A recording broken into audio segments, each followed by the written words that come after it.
Olá, queridos ouvintes, estamos aqui no AltaCast Podcast, o podcast que fala de saúde integrativa de forma descomplicada e descontraída. É isso aí. Isso, eu sou Larissa Mello, apresentadora deste podcast, sócia e proprietária do Alta Performance. Estou aqui com Elber Mello, especialista em treinamento físico personalizado, também sócio do Alta Performance. Beleza? Beleza, pessoal, vamos nessa. E a nossa convidada especial de hoje, doutora especial. Clarissa Gobetti, correto? Correto. Muito bom, seja muito bem-vinda na nossa mesa aqui do podcast. Sinta-se à vontade, né, para compartilhar realmente aí da sua especialidade. E a doutora Clarissa é médica, especialista em anestesiologia, tratamento da dor, ultrassonografia da dor e dor crônica intervencionista. Uau! Alto nível! Só fala da dor, é a médica da dor, né? É a própria médica da dor, mas o peso dela aqui é grande. Muito bacana.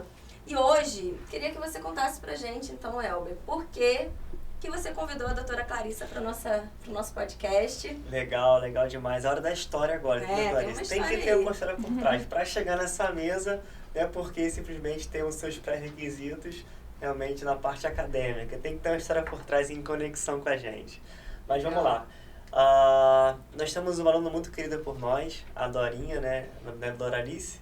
E a filha também. Beijo, Dorinha. Beijo, Dorinha. A filha também treina conosco há muitos anos já, a Flavinha. Já esteve nessa mesa conosco também, gastra, né? E ela passou por um processo realmente inflamatório, de dor. E ela falou assim, poxa, faz contato com a minha médica da dor. Falei, opa, médica da dor? Que médica da dor é essa? Novidade pra gente. Doutora Clarissa, ela é muito inteligente, ela é isso. Ela jogou sua bola lá em cima, né? Aí quando eu fiz contato com a Clarissa, foi uma conexão muito legal, né, Clarissa? A gente trocou várias informações, buscando realmente entregar um acompanhamento integrativo à Doralice, tanto naquilo que você estava abordando em tratamento com ela, como também numa adequação ao treino da aluna.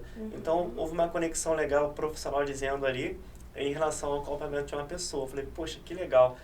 Clarissa é realmente uma pessoa diferenciada no sentido realmente no cuidado com o paciente para ela, né, e aluno para nós. E isso foi muito antes da AltaCast. Quando surgiu a AltaCast, eu falei, poxa, a Clarissa tem que estar com a gente. Já veio o nome dela. É lógico, porque realmente sabe o que faz, vai acrescentar muita informação para muitas pessoas que desconhecem as dores que elas têm.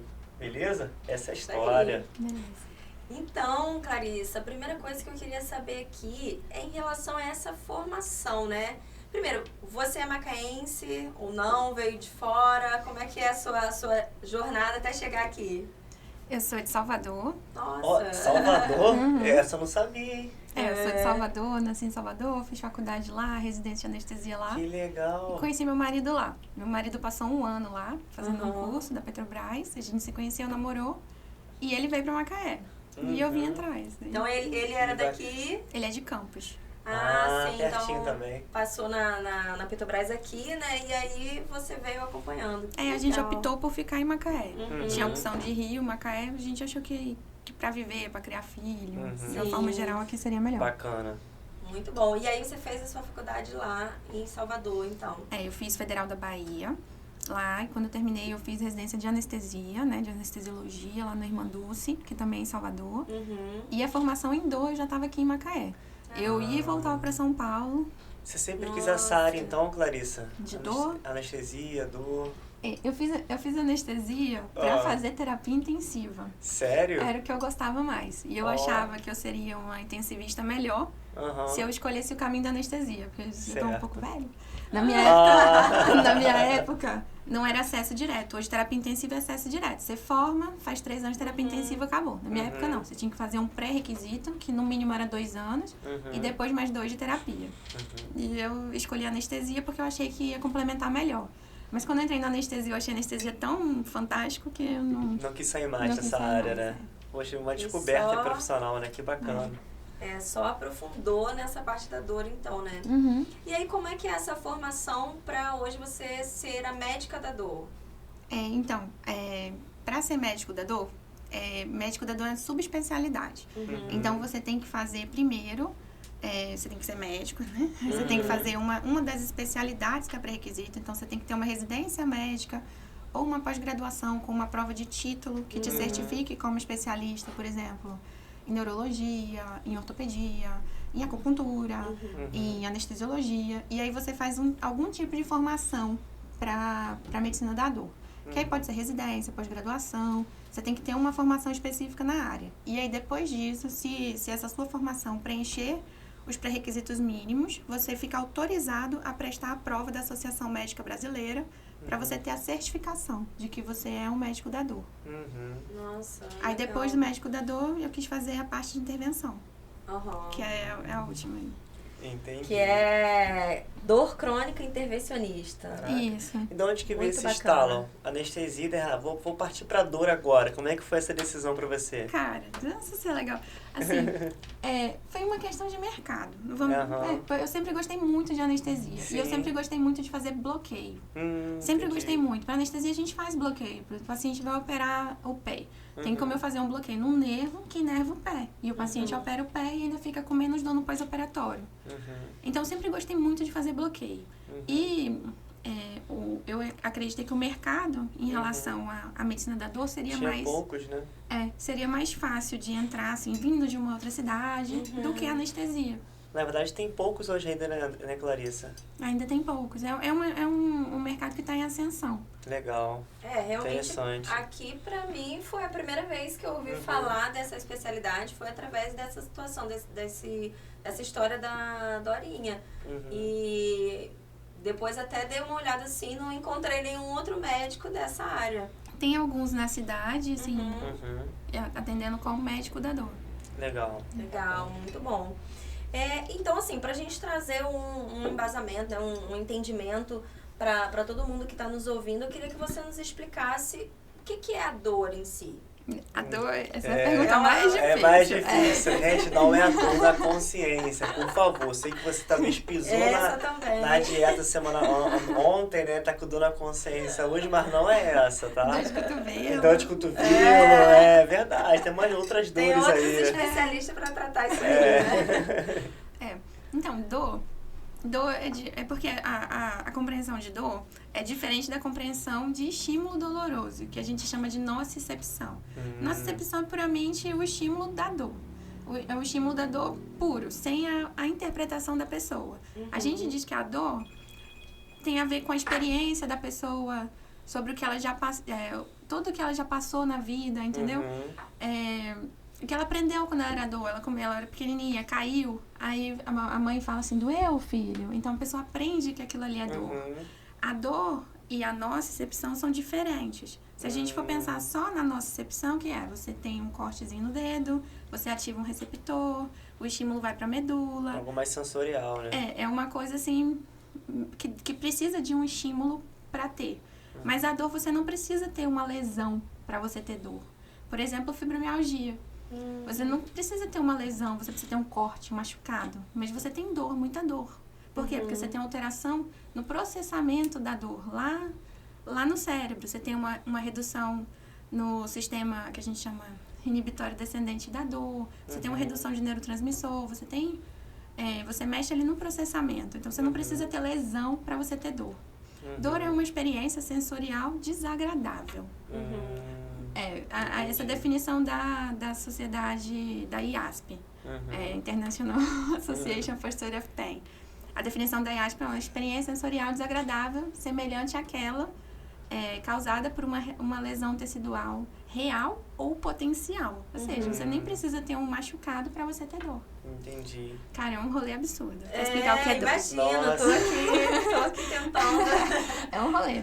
É porque dor é diferente disso. Porque, assim, machucou. Caiu, machucou, doeu. Pô, aquilo ali doeu, ali é dor. Mas você não precisa ter necessariamente um machucado pra você ter dor. Porque você pode ter uma alteração em outro... Você falando essa questão aí, né? Até do exemplo de criança e tal. A gente tem um menininho de 1 ano e 9 meses, né? E aí agora eu tenho falado com ele mais essa coisa do dodói. Machucou, bateu, fez dodói, não sei o quê. Aí agora ele já... a interpretação da dor, o que de fato ele está sentindo, eu não consigo ter essa percepção, porque é realmente uma experiência pessoal, né? Mas você ensinando aquilo ali, toda vez agora que ele vai, bate a cabeça, vem com a cabeça pra mim, pro meu lado, pra eu poder ou dar um beijo, né? Ou passar a mão, fazer alguma coisa. E ele já fala, dói. Já tá tendo ali o conhecimento, né? Ou criando ali pra ele o entendimento do que é a dor. A experiência vem daí, a gente vai aprendendo de pequenininho. Se ninguém fala que isso que é dor, ninguém vai saber. Ninguém vai saber o que é, né? E sobre essa experiência pessoal da dor, você me contou uma história bem interessante, que isso pode mudar até no dia da pessoa, né? Se a pessoa teve um dia bom ou um dia estressante, vai ter uma diferença de dor se ela tropeçar, que história é essa? Conta um pouquinho pra gente aí, pra ilustrar, né? Essa historinha é do livro, assim, do livro texto mais referência da gente, chama Bônica, que foi até um dos fundadores, assim, da medicina da dor, o primeiro estudioso, assim, o Bônica. E aí ele fala, né, ele dá um exemplo de um médico. O médico recebeu uma cartinha, tipo do CRM, sei lá, e tava sendo investigado. Aí ele foi sair, bateu o carro, viu que o seguro do carro tava vencido. E aí foi pra casa, chegou lá, tava todo mundo brigando, a mulher, os filhos, aquela coisa. Ele chegou na escada, tropeçou, bateu o dedinho. Aí ele fala, alguém pergunta pra ele, e aí, tá doendo seu dedo? De 0 a 10. Ele, 10, tá horrível, esse dor tá péssimo. E aí, pronto, ele passou o final de semana, segunda-feira ele foi pro hospital, a carta não era pra ele, era pra uma outra pessoa de mesmo nome. Ele descobriu que a mulher tinha pagado o seguro do carro dele, então tava tudo certo. Chegou em casa, já tinham feito as pazes, aquele amor, tropeçou e bateu o dedo. E aí perguntaram, e de 0 a 10, quanto é que tá doendo agora? Ele falou, que dor, que nada, isso aqui isso aqui é... Porque essa parte da nossa interpretação do cérebro, né? A parte que a gente fala que é cortical, que é a parte que a gente vai pro cérebro mesmo, faz muita diferença. Se a gente tá com dor, mas a gente consegue fazer uma coisa que a gente gosta, a gente consegue se distrair, essa dor parece menos pior. Entendi. Poxa, interessante, né? Deixa eu ver, então, se tô num dia estressante, pode ser qualquer coisinha, passa a ser mais dolorosa do que um dia bom, né? Com certeza. Até os pacientes fibromiálgicos, o estresse é um gatilho importante. Se a pessoa tá bem, ela tá bem, ela tá indo bem, aí sofre um estresse grande, ela começa a ter dor.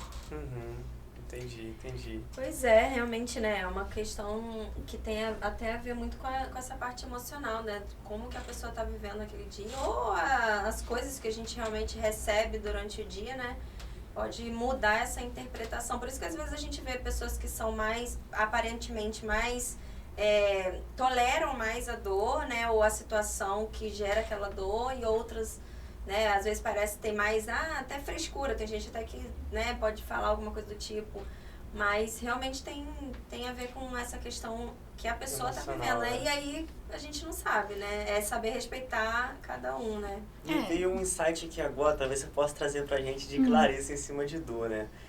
Eu tenho diversos perfis de aluno em diversos condicionamentos físicos. Vamos dar exemplo, uma pessoa que já treina bastante tempo, um treino realmente exigente, ela, entre aspas, fica dolorido, tem dano muscular por aquele treino, mas a pessoa continua motivada a treinar mesmo sentindo dor ou estar dolorido devido realmente a um estímulo exigente de treino. Você pega uma pessoa que não tem aquele costume, totalmente sedentária, realmente aquela dor de treino não faz parte da vida dela. E normalmente, né, o que acontece depois de uma aula experimental, depois de uma semana de... Nossa, tô destruído, tô dolorido, não consigo nem subir uma escada, nem pra sentar no vaso eu consigo. Então, isso pode variar. Então, a pessoa que tá acostumada com aquele estímulo de dor, mesmo estando fisicamente ativa, ou aquela que estava sedentária, aquela nova experiência de dor que ela não tinha, isso tem a ver, talvez, por experiência ou não? Eu acho que vai da tolerância da dor, talvez, tipo... Pra aquela pessoa que gosta, aquela dor é uma dor boa. Quando, tipo, a pessoa que gosta de malhar, ela tá com dor, ela fala, tô com uma dorzinha gostosa no treino. A pessoa que não... treinei bem, tem esse treino foi isso, bom. Né? Então, assim, eu acho que tem muito do que a pessoa interpreta aquilo ali. A pessoa que não gosta de treinar fala, olha só como é que eu tô todo dolorido, nunca mais eu volto. Exatamente e isso. E a pessoa que gosta, ela fala, não, treinei bem. Engraçado que eu recebi um casal novo ontem, né, que treinou, e ele falou assim, eu faço toda uma anamnese para ter realmente histórico do aluno, ele tinha feito apenas uma aula experimental depois de 10 anos parado. Ele parece que passou um caminhão por cima de mim, mas eu tô aqui de novo, porque eu preciso vencer essa barreira, etc e tal, mas essa percepção de tipo assim, nossa, tô morto, mas tô aqui, entre aspas, né? Engraçado, né? Ô, Clarice, agora eu queria saber o seguinte, existe uma diferença entre dor crônica e dor aguda? Existe. A dor aguda é aquela dor que está relacionada a um trauma. É uma dor que ela é fisiológica. Ela é importante para a vida. Dos sentidos que a gente tem, o que mantém a gente vivo por mais tempo é a dor. Porque existem algumas pessoas que têm uma doença que não sentem dor. E essas pessoas morrem cedo. Nossa. Porque elas não sentem dor. Às vezes corta o pé, faz uma infecção e elas não estão sentindo. Então, a dor ela, de certa forma, tem um papel aí de proteger, de proteção. Segurança. A dor aguda, sim. É uma resposta fisiológica do nosso corpo, é uma proteção. Tipo, você colocou a mão, tá quente? Tira, doeu, entendeu? Ela é um alerta. Ela é fisiológica. O problema é quando fica crônica. Dor crônica, a gente tem duas formas de dizer que a dor tá crônica. Uma das formas é o critério temporal, que a gente diz que uma dor que dura mais que 3 meses, essa dor já cronificou. E a outra forma de dizer é quando a gente tem uma dor que não é compatível com a lesão. O paciente fez uma cirurgia de hérnia, já cicatrizou, já passou 3 semanas, 1 mês, já era para ter parado de doer, mas continua doendo. O paciente teve uma fratura, já passou 1 mês, 2 meses, já não tem um critério de 3 meses para você dizer que é crônico ainda, mas você não tem uma lesão que explique aquela dor. Então, isso aí pode já ser uma dor crônica, porque a dor crônica, ela faz algumas mudanças no nosso corpo, que ela mesma se mantém. Ela faz alguns fenômenos que a gente fala de amplificação. Você começa a ter umas respostas diferentes do nosso corpo. Você começa a ter estímulos mantidos pela própria dor, entendeu? Você não precisa mais ter uma lesão que gere. A própria dor vai mantendo esses estímulos. Ela leva a alterações fisiológicas no nosso corpo. Leva a alteração de neurotransmissor, ela faz sinapses diferentes na medula, você começa a ter ativação de vias de dor com estímulos de outras fibras, de outros neurônios que não gerariam dor. Isso pela dor crônica. Por isso que ela é a doença que a gente precisa tratar. Sim. Porque senão aquele ciclo ele não rompe. Nossa, realmente. Seria por isso então que as pessoas às vezes falam, parece que a dor irradia, né? Quando ela sofre muito tempo ali com um tipo de dor, tem essa sensação que a dor... Às vezes um problema, sei lá, no quadril ela sente lá no pé a dor, sente na perna. Não sei dizer pra você se é por isso que ela irradia. Pode ser que dependa, né, de cada caso. Tem algumas dores que a gente sabe que elas irradiam pelo mecanismo de lesão delas. Por exemplo, você tem uma hérnia que comprime uma raiz. Essa dor vai doer mais nas costas, mas vai irradiar pra perna. Vai irradiar no trajeto do nervo que tá apertadinho pela hérnia, entendeu? Você tem uma dor muscular. A gente sabe que a dor muscular, quando o paciente tem uma dor que a gente chama de que é miofascial, ele tem um ponto ali ativo, né? Ponto gatilho que a gente chama. Nódulo, né? Parece um nozinho. Todo mundo sabe. Todo mundo tem um. Fica assim. Todo mundo tem. Aí quando você aperta aquilo ali, espalha. Olha, isso aqui irradiou. É pelo próprio padrão do músculo. A gente sabe, e a gente sabe, o paciente fala, tem uma dor que vem pra cá, você, isso aqui deve ser o trapézio. Dói aqui, sobe aqui. Você, não, isso aí é trapézio. Você, pelo padrão, você já sabe. Interessante disso que tem diversas fórmulas de manipular, né, esse alívio de dor. Você vê muitos fisioterapeutas fazendo um trabalho de liberação miofascial, outros que trabalham com acupuntura, já a agulhinha ali libera também aqueles nódulos. Esse realmente é algumas ferramentas de liberação, certo? Sim, tem vários tratamentos. Eu sempre falo, quando a gente conversou, que o nosso tratamento ele é complementar. A dor, ela tem várias... Eu sempre falo para os pacientes que ela tem várias camadas. E a gente tem que atacar elas todas, senão não melhora. E assim, o trabalho da reabilitação, do fortalecimento muscular, é o que mantém normalmente um paciente bem. O bloqueio que eu faço, que é você injetar um anestésico com um corticoide ali no local que dói, ou no nervo que inerva esse local que dói, que esse é o que é o bloqueio, ou fazer o bloqueio, ele é só para tirar o paciente da crise, para o paciente conseguir ir lá e reabilitar, fazer sua atividade física e se manter bem. E normalmente a gente tem várias formas de atuar. Aí, por exemplo, vai pra mim, tá com uma dor dessa, eu vou lá e furo ali esse nozinho, jogo um anestésico ali dentro. Mas vai pra acupunturista, ele vai lá e vai fazer a acupuntura, também fica bom. Vai pro fisioterapeuta, tem uns que fazem algumas manipulações, o paciente fala, doutor, eu fiz um shiatsu, fiquei zerado. Eu falo, pô, que bom, graças a Deus que resolveu com o shiatsu. Legal. Então tem várias formas, sim, de atuar. Isso é tão legal, Clarissa, que é bacana olhar com um olhar realmente profissional, sabe? Chega alunos pra nós que tem algum tipo de dor, que eu sei que de fato daqui pra frente eu posso até seguir, mas tem determinados momentos ou quadros que tem que dar um passinho pra trás. Calma aí. essa dor que você está sentindo não é uma dor que eu vou melhorar com um trabalho de fortalecimento, que é onde eu realmente atuo, mas é realmente tirar você desse quadro crônico inflamatório. Uma vez que você esteja desinflamado, é possível fortalecer. Então é interessante que você falou, você faz o bloqueio, faz a liberação e depois a pessoa fortalece. Assim como também na minha área, eu tenho que ter um bom senso, né, e um olhar profissional, que eu não posso exigir uma melhora física de um aluno sem antes realmente tirar ele do quadro inflamatório. Então dá esse passinho atrás, procura a Clarissa lá, faz o bloqueio, faz a liberação, sai do quadro inflamatório e depois volta para então fortalecermos. Como ela falou, né? É um trabalho em conjunto, né? É um contínuo, né? E eu falo aos pacientes, tem que encarar como se fosse um diabetes. O paciente fala, ai doutora, mas eu vou ficar bom? Eu vou parar de usar remédio? Eu vou ficar curado? Olha, você tem que encarar como se fosse um diabetes. Você tem como ficar com diabetes só fazendo sua dieta, sua atividade física sem remédio? Tem, mas você vai ter que se cuidar pra sempre. Pra sempre, porque senão volta. Então, eu acho que esse é o mais difícil no paciente que a gente tem com dor. É porque é pra sempre, a reabilitação é pra sempre. É uma mudança de estilo de vida. E é muito mais difícil você botar a pessoa pra fazer dieta e atividade física do que dar um remédio. Todo mundo quer um remédio. Não tem um remédio? E se você considerar o fator do envelhecimento também, né? A perda da massa muscular, a perda de massa óssea, né? É provável que com o ganho da idade há uma perda de função. Então, se você não faz um trabalho prévio de um ganho de massa magra para uma prevenção de lesão, quanto mais idade você for ganhando, possivelmente mais lesão você vai acumulando. Sim. Então, vamos nos cuidar desde novo, né? Para ter crédito para nossa velhice em saúde, né? É o que eu falo. Chega os pacientes de 65 anos, vamos malhar, garantir os próximos 25. Isso, muito boa colocação, excelente. Isso aí. Bacana. A gente está falando aqui das dores, né? Mas quais são os tipos de dor que a medicina da dor trata? Para a gente poder, talvez, trazer mais exemplos para as pessoas que estão ouvindo. A gente diz que a gente trata qualquer tipo de dor. O paciente que procura o médico da dor normalmente é o paciente com dor crônica, aquele paciente que se encaixa naqueles critérios de mais que 3 meses ou que a dor que ele tem não justifica.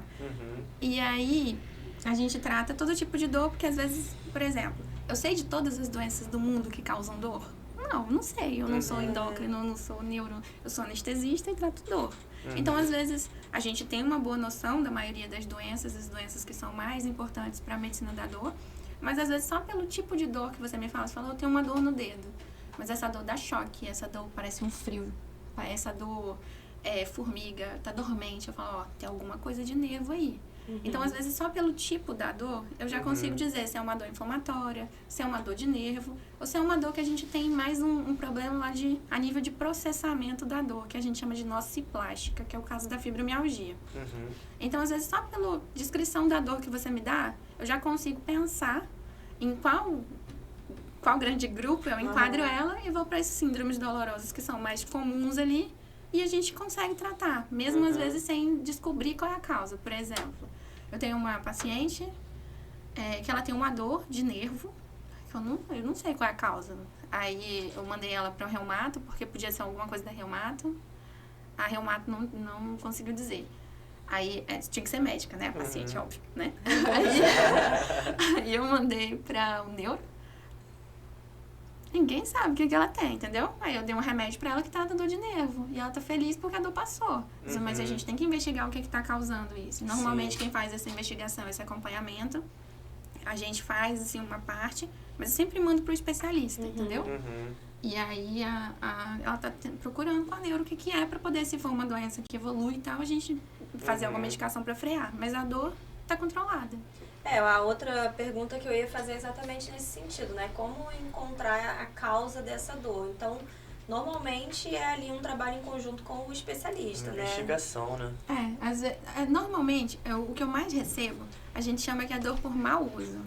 É um paciente que tem, ele chega cheio de dor, tô com dor no ombro, tô com dor nas costas, tô com dor no joelho, tô com dor não sei aonde. Aí ele já vem do ortopedista com laudo, fibromialgia.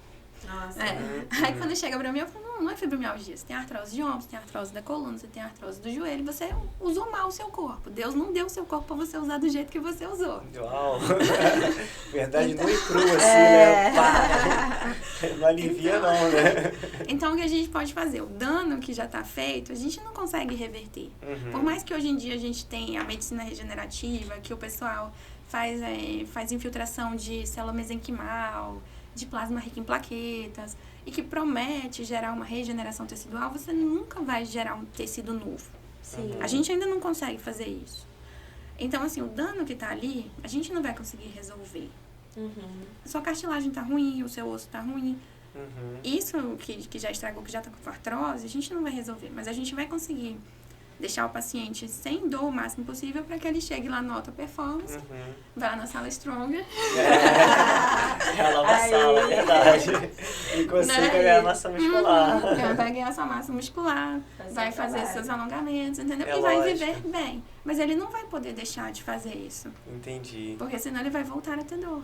Bacana. Eu iria perguntar nesse sentido, sem querer generalizar, porque cada caso, né, de paciente é único, mas eu queria ter esse entendimento. Se o paciente com dor, ele pode, né, nos procurar, pode fazer atividade física. Eu vou até trazer algumas dores como exemplo, você orienta de forma pontual. Por exemplo, apareceu um paciente com uma tendinite, um exemplo. Como é que seria o direcionamento dele? Então, aí depende da tendinite de que o tendão tá rompido, é só uma tendinite. Você pode fazer o fortalecimento no limite da dor do paciente. Sempre o limite da dor. Se você está fazendo alguma atividade que está gerando muito desconforto, vamos ver. Ou se você está tentando fazer a sua atividade física, não está dando certo. Aí é como você falou, o passinho atrás. Tem que ser avaliado direitinho. Bacana. Bursite, vamos lá. Vou trazer todas as dores que aparecem pra gente aqui agora. Mas é bursite de quê? Quadril. De quadril. Vai fortalecer bem o glúteo, o core, vertebral. Se estiver incomodando demais, não está conseguindo, primeiro a gente sempre tenta conservador, que a gente fala. Faz um ciclo de anti-inflamatório, vê se melhorou. Não melhorou, a gente tem como infiltrar a bursa, tem como fazer uma infiltração nos tendões também. A gente faz um agulhamento, porque sempre vem junto, né? A tendinite dos glúteos com a bursite trocantérica. Geralmente vem junto realmente. E aí você vai fortalecer o glúteo, o paciente vai perder peso, né? Você vai ganhar uma forcinha de glúteo, de core, vertebral. O paciente costuma melhorar. E é isso que vai manter ele melhor. A longo prazo, porque senão fica voltando, não tem jeito, fica recidivando. E mesmo se enquadra no ombro também, né? Bolsa no ombro, fortalecer rotadores de ombro, né? Manguitos, bacana, legal. E dá pra infiltrar também a bolsa. Se tiver, assim, tá limitando, não tá conseguindo fazer, entendeu? Não consegue fazer as atividades, tá limitando, sim. Interessante. Mas o tratamento final é com vocês. Condromalácia. Bota todas as duas aqui pra agora, de um joelho especificamente. Vamos trabalhar aqui agora. Tem bastante aluno assim. Porque nós já temos algumas medidas já de fato, sabe? Mas é legal de fazer uma pergunta bem aberta assim e ter uma opinião diferente talvez, ou igual, mas de uma outra abordagem, né? Como lidar com uma dor de condromalácia patelar? Fala pra gente. Vocês já sabem, vocês vão fortalecer o quadríceps, vão fortalecer o glúteo médio, vão fortalecer posterior, manter o paciente bem alongado em relação ao posterior de coxa. Legal. Pra tirar a sobrecarga do joelho. Reduz a amplitude no primeiro momento, até que fortalece, ganha amplitude. No limite da dor, né? Exato. Você vai fazer a amplitude no limite da dor do paciente. Legal. As perguntas que eu faço é pra quem realmente, as pessoas que vêm ouvir, se a gente tem como treinar. A médica da dor falou que tem como. Porque às vezes a gente orienta, de fato, com uma certa consciência pro aluno, mas eu tenho medo ainda, entendeu? Esse receio de sentir dor é muito comum, né? Quem gosta de sentir dor? Ninguém. Quando você já tem uma lesão, de fato, que tem te acompanhado como uma dor crônica, você não quer que aquilo realmente se agrave ainda mais do que é desconfortável. Então, essa orientação médica é importante, né? Se o paciente não consegue fazer, tem como fazer bloqueio, tem como fazer, chama viscosuplementação, que é colocar ácido hialurônico, né, na condromalácia. Mas a gente sabe que nada disso vai reduzir, de fato, a progressão da doença se o paciente... Não adianta, tipo, eu posso queimar o nervo do joelho, porque a gente tem como fazer isso. Vai adiantar? Eu queimo o nervo do joelho, o paciente não fortalece o quadríceps. Vai adiantar? Ele vai ficar sem dor, vai ser pior ainda. Porque a dor antes limitava ele. Agora ele vai forçar mais. A dor era um freio, agora perdeu o freio. Entendeu? Não vai adiantar. Tem que reabilitar. Não tem jeito. Bacana. E é por isso que é mais chato. Escutou, né, pessoal? Não só que são chatos da história, não. Tem que fortalecer, tem que ganhar massa muscular, melhora a mecânica para que realmente venha ganhar função, né? Mesmo sem gostar, tem que fazer. Pois é. E depois começa a gostar. É verdade. Não, depois sente falta. Vê os resultados, começa a ter mais disposição, né? Isso é muito legal. Aí passa dessa fase, né? Onde a pessoa antes talvez não fazia porque sentia medo de sentir a dor. Ela começa a ter esse fortalecimento, vai tendo uma melhora e aí começa, tô sentindo um pouco de prazer em fazer isso, né? Não, e realmente os resultados carregam, sabe? Por exemplo, eu tenho pessoas de idade que antes não conseguia descer e subir uma escada sem sentir dor. Começa a fazer um trabalho de forma constante, começa a descer e subir a escada sem sentir dor. Nossa, parece que mudou. E de fato, mudou a vida da pessoa. Né? Hoje eu consigo subir e descer a escada sem sentir dor. É um ganho realmente para essa pessoa especificamente muito especial. Então, você ficar livre da dor em coisas tão rotineiras é algo muito prazeroso, né? Sim, e como você falou, você ganha funcionalidade, né? Olha só, você vai conseguir agachar, você vai conseguir subir e descer, você vai conseguir pegar...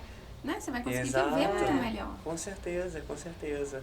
Clarice, desses tratamentos que você falou, né? Eu sei que você segue uma linha mais de tratamentos minimamente invasivos, correto? Explica pra gente um pouquinho como é que seria esse tipo de tratamento, talvez citando o exemplo de algum né? Como o Elber falou, várias coisas. E já me veio outra aqui em mente, hein? Vou soltar antes de trocar o assunto. Uma dor muito comum nos dias de hoje é a lombalgia devido ao trabalho em escritório, trabalho administrativo. As pessoas ficam sentadas no sofá, assistindo Netflix, enfim, a postura ruim, muito tempo sentado, muitas pessoas com o core enfraquecido começam a sentir dor no lombar. Geralmente a gente trabalha com fortalecimento de core, melhora de alongamento dessa musculatura, até mesmo melhora da flexibilidade da parte de cadeia posterior. Como que você sugere uma pessoa já num quadro totalmente inflamatório, tá com a lombar ali travada de dor de forma muscular, dizendo qual seria esse procedimento? Então, se for uma lombalgia inespecífica, mecânica, de muscular, a gente normalmente manda para físio. Não faça o procedimento, a não ser que esteja uma coisa absurda, que não está conseguindo, a gente pode fazer uma peritural, pode fazer às vezes um bloqueio de quadrado lombar, que é um dos músculos, um bloqueio de pessoas, que normalmente trava logo. Mas, assim, normalmente a gente manda pra físio. É um quadro puramente, assim, não é... É um quadro muscular. Normalmente a gente não costuma fazer procedimento pra isso. A não ser que esteja limitando absurdamente a pessoa. A gente começa com um ciclo de...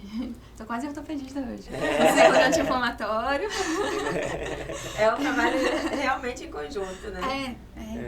A gente faz, normalmente, um ciclo de anti-inflamatório, né? E manda o paciente reabilitar. Se tiver, não estou conseguindo me mexer, não consigo fazer nada, a gente pensa em fazer algum bloqueio para ele ir, de fato, reabilitar. Mas a questão da lombalgia que pode ser um monte de coisa, né? Pode ser muita coisa, né? Aí a gente precisa avaliar direitinho para ver se tem indicação de fazer procedimento ou não. Mas, de forma geral, sempre a gente tenta começar com conservador. Já aconteceu algumas vezes comigo. O paciente vem, eu passo medicação, oriento o físio, oriento as coisas e peço bloqueio. Aí leva um mês e meio plano liberar. Quando o paciente volta, doutora, eu tô com dor não. Então não precisa bloquear. Verdade. Entendeu? Então, porque a escada é sempre essa. Mas tem paciente que tá num quadro tão assim absurdo que a gente precisa fazer um bloqueio logo, alguma coisa pra tirar ele ali daquela crise pra ele vir e reabilitar. Senão a gente vai... Bacana, muito legal, Clarissa. Clarissa tem um consultório, né? E aí no consultório você consegue fazer esses tipos de tratamento, atender, né, no máximo ali da dor, ou tem algumas coisas que precisam ser feito fora, no hospital? Como é que funciona? Lá no consultório eu consigo fazer bloqueio com ultrassom. Então, assim, umas infiltrações extraarticulares, tipo joelho, ombro, alguns tipos de bloqueio na coluna eu consigo fazer no consultório, mas não faço todos. Alguns eu preciso do aparelho o chamar QINC, que é o raio-x, que a gente vai dando raio-x em tempo real. Aí esses tem que ser no hospital, no centro cirúrgico mesmo. Poxa, bacana. Então, mais uma pessoa que ouviu o nosso podcast, viu que a gente está falando com ela, com a dor dela, ela consegue te procurar, né? Você pode compartilhar com a gente o contato, o nome da clínica. Como é que seria para fazer contato com você, para marcar uma consulta? A princípio chama a clínica Doutora Clarissa Gobetti. Legal. Depois, talvez. Procurar ali no Instagram já. No Instagram já tem. Legal. E eu atendo lá na Vogue, lá no Vale dos Cristais. Também tem um contato da Vogue no Instagram. Se botar meu nome no Google, também aparece. Ótimo. Aí fica fácil. Com 2 T's, né? Com 2 T's, Doutora Clarissa Gobetti. E aí marca, agenda uma consulta, né? E aí você vai trabalhando e vendo o tipo de tratamento realmente que a pessoa precisa. A gente vai avaliando direitinho, trabalhando em conjunto. Sim, sem dúvida. A gente sempre entra em contato, os físicos entram em contato, os professores, porque realmente é um trabalho conjunto. Sim. E o fim é o paciente ficar bem. Sim. Eu falo pro paciente, eu quero que vocês me vejam pelas costas. Não é que eu não gosto de vocês, não. Mas eu quero que vocês fiquem bem, que não precisa voltar aqui. Que legal, entendeu? Clarissa. Uma pergunta bem interessante em relação agora, algo muito comum que é utilizado para melhoras de dor, no senso bem comum, é usar o gelo, né? A crioterapia.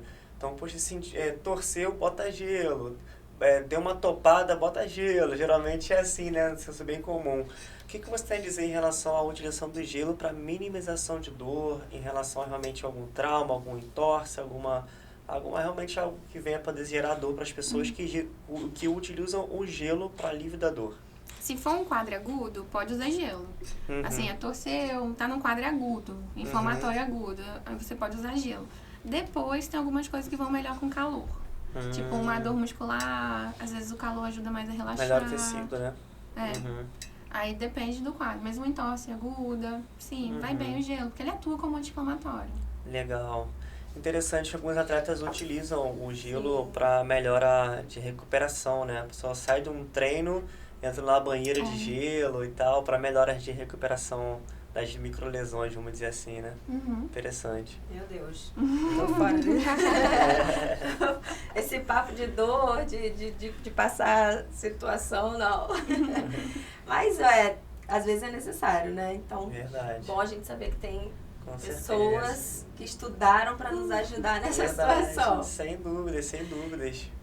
Hoje a gente vê muitos casos, né? Assim, como a gente lida ali com a história das pessoas, a gente vê muitas situações assim que você vê que a pessoa sofre com alguma coisa ali e o nosso papel é realmente querer trazer esse alívio, né? Essa ajuda.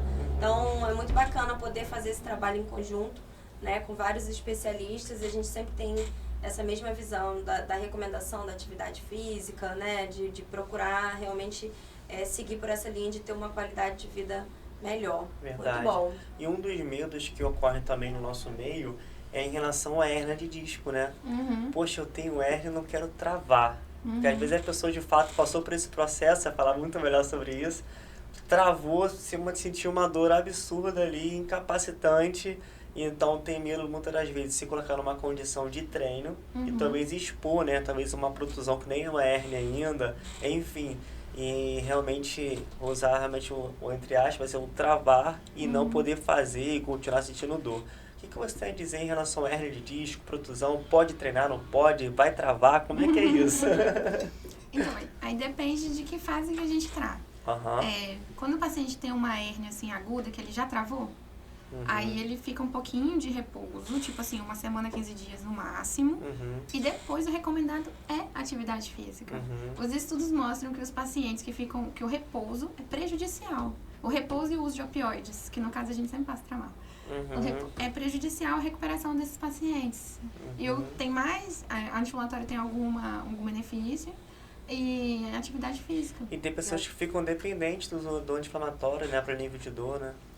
Que é um problema, né? É um problema, porque anti-inflamatório... Doeu um pouquinho, toma remédio. Anti-inflamatório é um remédio que é pra você usar um pouquinho. Quando precisa. Não é um remédio que você pode fazer uso crônico. Porque ele tem várias outras coisas, ele faz mal pro fígado, ele pode dar úlcera, faz mal pro rim. Então, não é um remédio que você pode usar na balinha, né? Mas os pacientes que têm dor, eles adoram, porque... Para dor inflamatória, não tem nada como um anti-inflamatório ou um corticoide. Nada melhor. Traz o alívio ali e a pessoa, né, acha que... E quando a pessoa trava e chega para você, o que você faria, Clarissa? Como é que você faz normalmente? Aí a gente avalia primeiro red flags, as bandeiras vermelhas. O paciente chegou lá para mim, ele tem uma dor lombar que corre para a perna. Aí eu vejo se de fato essa dor lombar que corre para a perna é compatível com a dor de hérnia. Tipo, eu tenho uma dor aqui nas costas, ela corre pra perna, aqui pelo lado da perna. Eu falo, opa, pode ser uma raiz de L5. Ou seja, primeiro a dor, ela tem que obedecer um padrão específico. Porque senão, provavelmente ela não é de hérnia.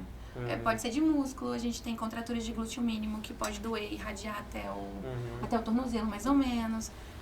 Piriforme, né? Pode pinçar o ciático ali embaixo, pode doer parecendo uma hérnia. Então, depende, a dor tem que primeiro obedecer o padrão.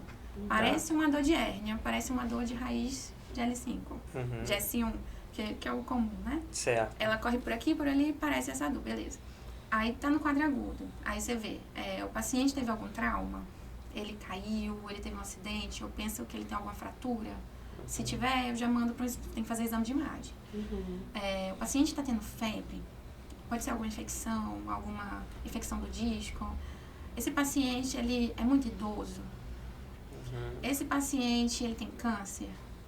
Esse paciente tem uma alteração urinária, ou alteração de fecal, assim, que eu penso que ele tem uma compressão grande do finalzinho da medula.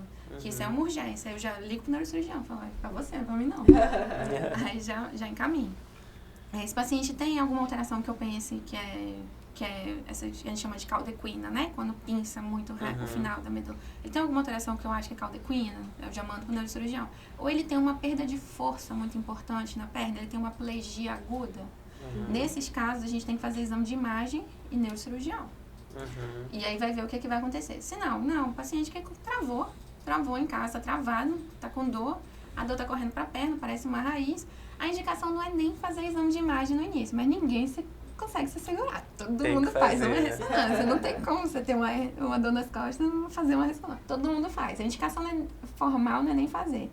Porque ele não tem os sinais de alerta, que levam você a pensar numa doença pior, tipo uma metástase, uma infecção, ou uma doença muito grave.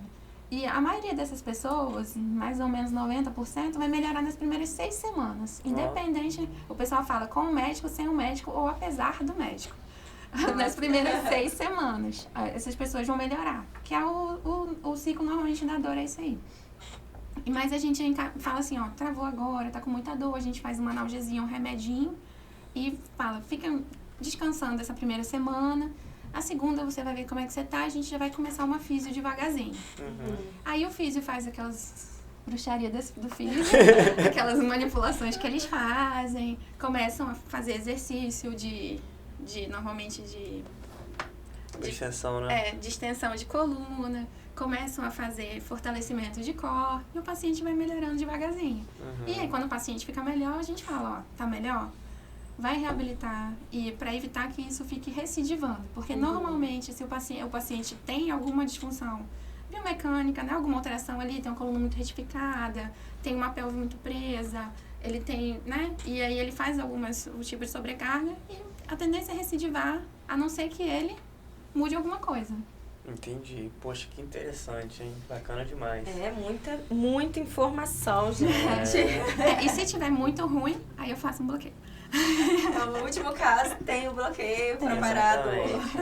Clarissa salva vocês, muito fica bom, tranquilo. Não é pra ninguém ficar sentindo dor aqui. É verdade.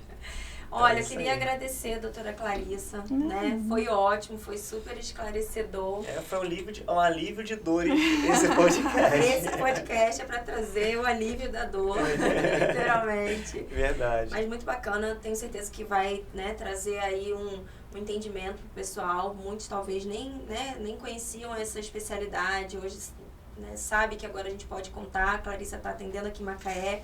Você falou que é lá no Vale dos Cristais. Vale dos Cristais, a clínica. Então, só procurar no Google, doutora Clarissa Gobetti, já te encontra. Pode agendar aí, então. Muito bom. Queria te agradecer, certo? É isso aí, os nossos patrocinadores também. Nós temos aqui a Rio Foto, que realmente chega junto com nossas canecas, que são maravilhosas. E também a American Insight. American Insight aí, com inglês. Isso aí. Se você quer aprender inglês, ouvir aquela música em inglês, assistir aquele filme em inglês, agora é a hora. Não, daqui a pouco a gente vai ter que gravar podcast em inglês. Já pensou? Tô nesse projeto aí. Porque nós estamos já também fazendo inglês da American Insight. Meu Deus, muito bom. É isso aí. Então é isso, queria realmente te agradecer, Clarissa. Muito obrigada, Elber. Valeu. Quer deixar o último recado aí? É isso mesmo, obrigado pela audiência até agora, pessoal. Manda pro amiguinho, já compartilha esse vídeo aqui, curte também, que é de grande valor pra gente. Muito bom. Até o próximo episódio. Valeu. Galera.